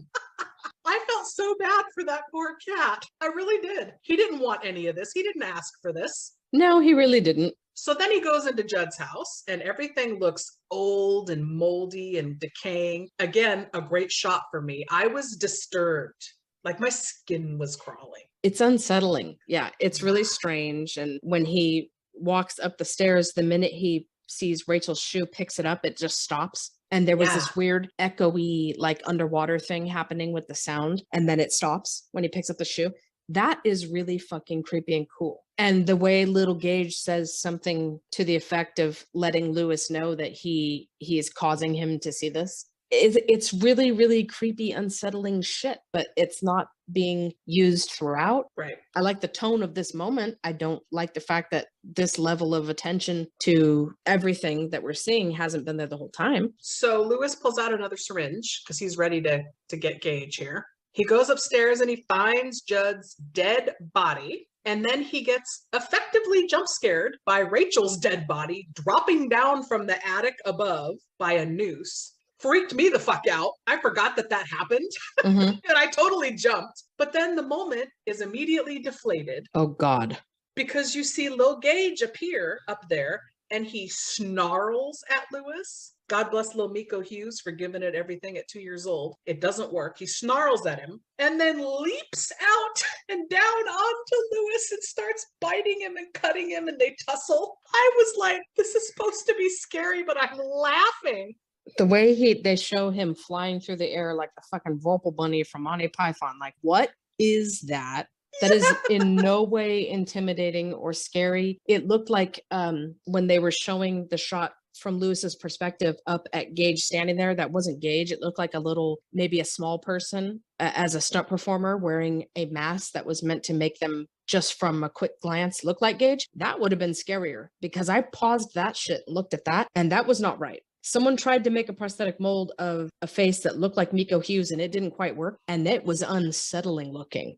You know what it reminded me of? That would have been scary. It reminded me of the little children in The Brood, Cronenberg's The Brood. Yes. Yes. That would have been better, right? Than trying to use Miko Hughes. Or think Insidious. That little person hiding in the living room playing something like that would have worked better. This weird back and forth. It's a doll being thrown around. It's a stunt performer with a really weird mask on, and then it's also close-ups of little Miko Hughes trying to look scary, and he doesn't. He just can't. It just does not work. There is no tension at all other than my bladder is screaming at me and is this movie over yet? That's the only tension I'm feeling. Like, get the fuck over with it. Like, I'm done. So he sticks Gage in the neck with the syringe. Mm-hmm. And as Gage cries and starts to pull back and wander away, the face that Lil Gage makes I will say in this moment, he pulled it off. I don't know what they told him at 2 years old. When he stands there with his hand on his neck for a second, he's looking at his dad with a, "What did you do?" look on his face. I read that and I felt so bad for him. I know. It was acting in that little moment. So then Gage repeats the phrase, "No fair, no fair," as he walks away and then falls to the ground and dies. The shot of him falling, they couldn't actually get a 2-year-old to realistically fall. They happened to catch the poor little thing. He like is backing up and he trips over something and falls and smacks his little head. And it's like, how do you not just feel sorry for him with the little tears coming out of his eyes when he was pouting and looking at like, yeah, this emotionally, this does not work. None of this works at all. They even try to tug at your heartstrings, and as he's walking away dying, they cut to the flashes of him in his overalls on that sunny picnicky day before he dies. Right. Doesn't manipulate me enough. No, at this point, I just feel like, why on earth are they trying to make this poor little baby scary? Like it doesn't work. It's not compelling. Just, yeah, go ahead and put him out of his misery because I'm in misery. Somebody put me out of my misery. Where's my morphine? A much better Stephen King movie, by the way. Yeah. All right, so Lewis then douses the lower level of Judd's place in gasoline and lights it on fire. We see Lil Gage's body being burnt up and the house is going up. Outside, Lewis carries Rachel's body wrapped in a sheet. Pascal is there, Ghost Pascal, telling Lewis he's sorry, but don't do it. Don't bury Rachel up there. Have you not learned your lesson, man? Of course not. He's completely emotionally gone at this point. We now understand once you've buried something up there, the land somehow infects your brain and can try to use the universe and use outside forces to manipulate you. So maybe the fact that Judd never moved away caused him to, despite everything he's been through, tell Lewis to go ahead and bury the cat, right? So now we understand maybe there's demonic forces at work that cause people to continue to have bad judgment. So Pascal is there trying to tell him, don't fucking do it. Like it has to stop somewhere. Somebody has to stop doing this. Like, Jesus Christ, he's not going to, but you're not getting any of that. You're not getting that the reason Lewis is acting like a fucking idiot and doing this for the third time is because the land is preventing him. The evil is infecting his brain and preventing him from having reasonable judgment in this moment. You don't get that at all. So we see Lewis head down that path to the cemetery, and then night falls as we get voiceover of Judd saying that soil of a man's heart is stonier, etc. from earlier. And then we cut to filthy Lewis sitting in his kitchen playing solitaire when Rachel enters, dead Rachel, looking disgusting, bloody, filthy, one eye socket gouged out, oozing pus. It's so gross. And they kiss as I throw up in my mouth. Right. It doesn't make any sense. She's so freshly dead. We didn't see exactly what Gage did to her, but why does she look decrepit and half eaten by the worms? Like visually, it looks cool. She looks amazing. That's how Gage should have looked. Yes. It does not hit the way it should. It just really doesn't, because you're confused. Like if she's so freshly dead and he hung her, why does she look like, I don't understand this. She greets him with a "hello, darling," which to my understanding is the ending of the novel. Yes. Here, she picks up a knife in slow-mo as they're kissing, and we cut to black, and we hear like a stabbing noise and Lewis yelling, "No!" So apparently she's killing him. Cue music, roll credits, the song Pet Sematary starts to play, the end. So am I right, though, that that's how the novel ends? I got that on the wiki. Yes. You picked this moment to be faithful to the novel. Really? Okay. I don't even get the joy of watching this idiot die. Now you're going to be faithful to the novel? Thanks. Yeah.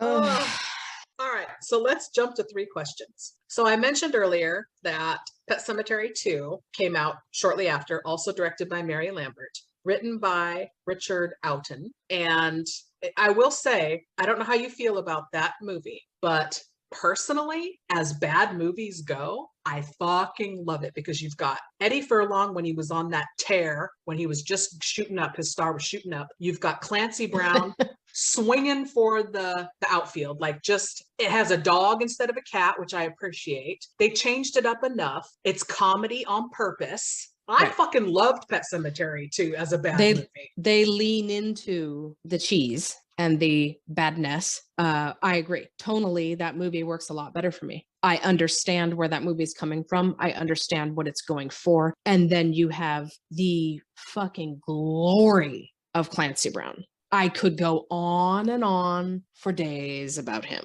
Yeah, I love that movie. It's one of my favorite turkeys for sure. This movie, I would not say the same thing about. I do not have the same level of reverence and love for this movie as I do for Pet Sematary 2. Shocker. Hot take. I So- fucking love it. My question, though, for the first of the questions was not about that, but I wanted to make sure we touched on it. It was actually about the 2019 remake of Yes. this story. So it was not a, as Scream 5 likes to call it, a requel. It was actually a remake of the same story. It is a turkey as well. 55% critics, 33 audiences. So the audiences did not like the new one as much as the 89 version. My question to you is, did you see it? And again, we're not going to discuss it on the pod. So briefly, let's get your thoughts. Of course I saw it. I own it. For the most part, compared to this movie, I enjoyed that movie much, much more. Do I think it's a stellar movie? No. Do I think it's a proper adaptation of the novel? Still no. I much prefer it to this movie on the whole. I believe they fucked up Zelda. No, it did not hit the same way Zelda hits in this movie. Sorry. No way. Zelda to me was not grudge-like.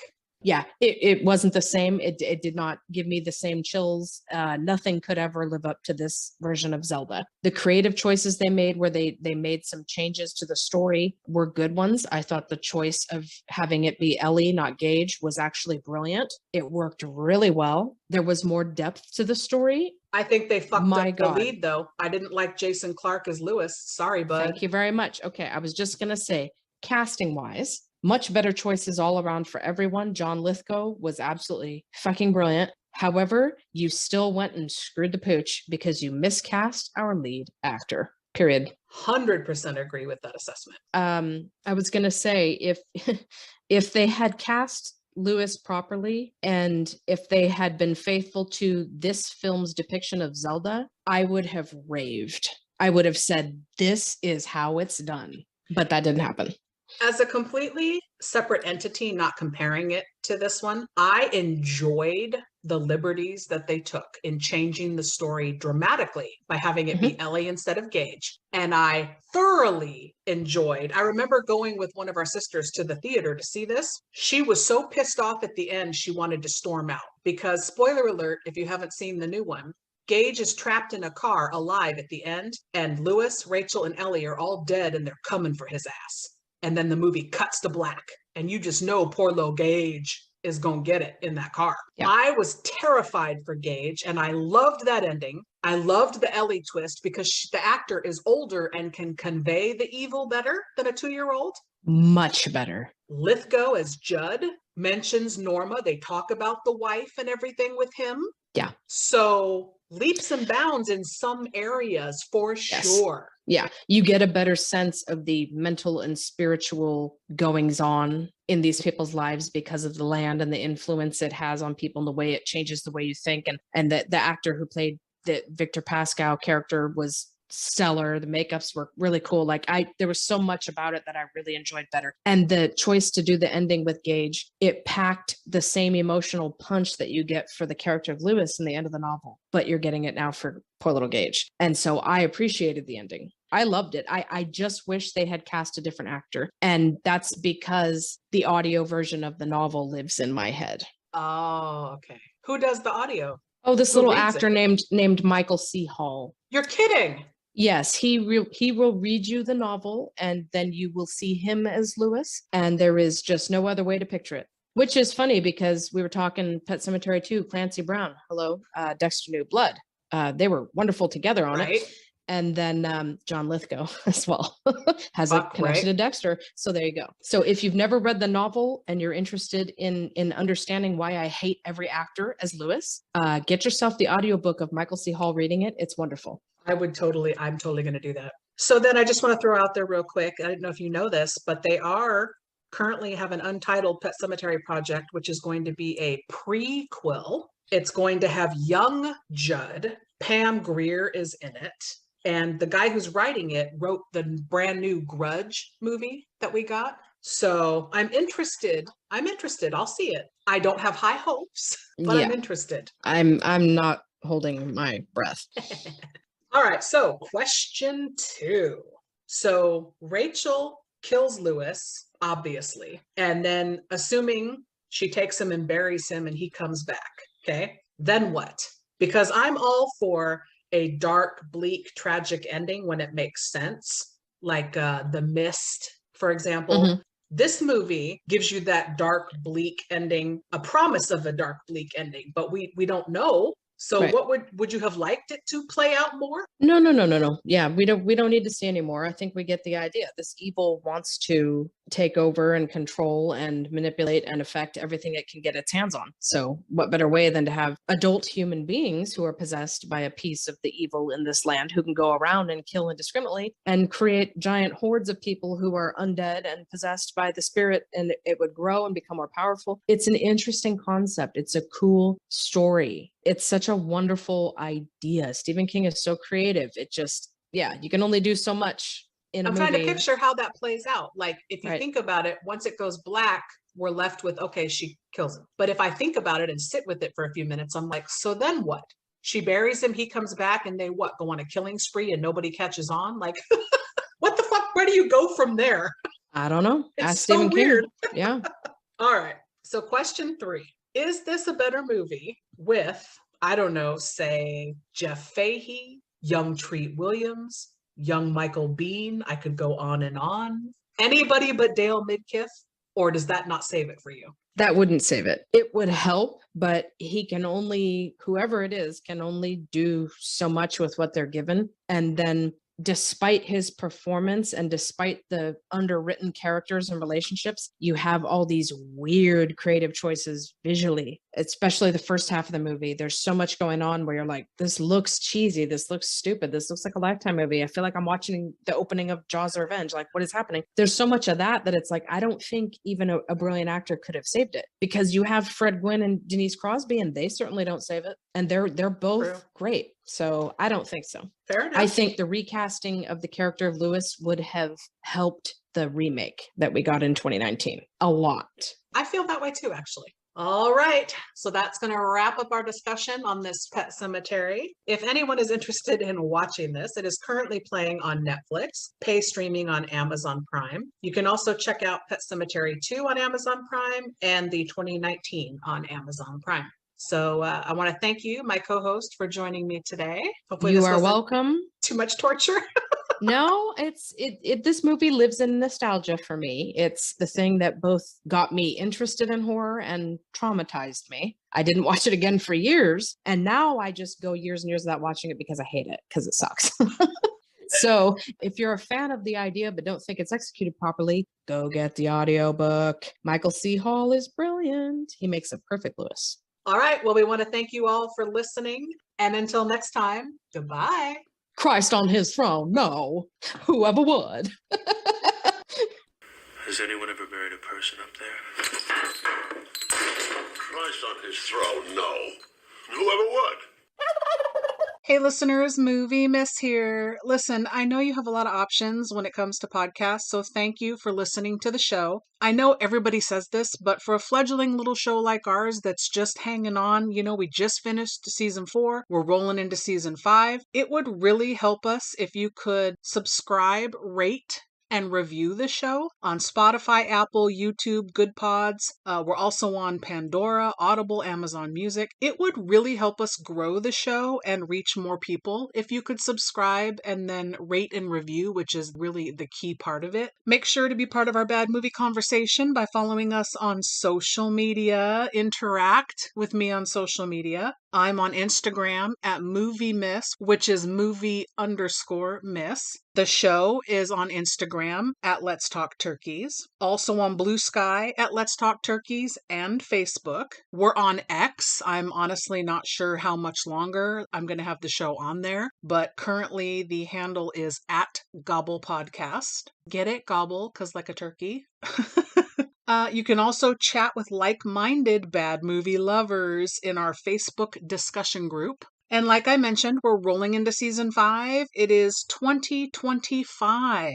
The show, it's been a wild ride, still going strong. So if you have a movie that you would like to hear covered on the show, let me know by emailing direct at letstalkturkeys, all one word, at yahoo.com. Also, hit me up on socials if you want to be a guest on the show. Always looking for guests. I can assign you a movie, something we think is fun, or you can bring a movie that you think is a bad movie if it has a low Rotten Tomatoes score, or you just really don't like the movie but you like to talk about it. That's half the fun, I think. Again, this goes without saying, but I'm going to say it. Without you, the show wouldn't still be kicking around. So thank you so much for hanging in there with us. I'll be back. Get the fuck out of here! No, I cannot. Get the fuck out of here. Get the fuck out of here. Why don't you get the fuck out of here? Well, get the fuck out of here. Oh, get the fuck out of here. Get the fuck out of here. Get the fuck out of here. You're still here? It's over. Go home. Go.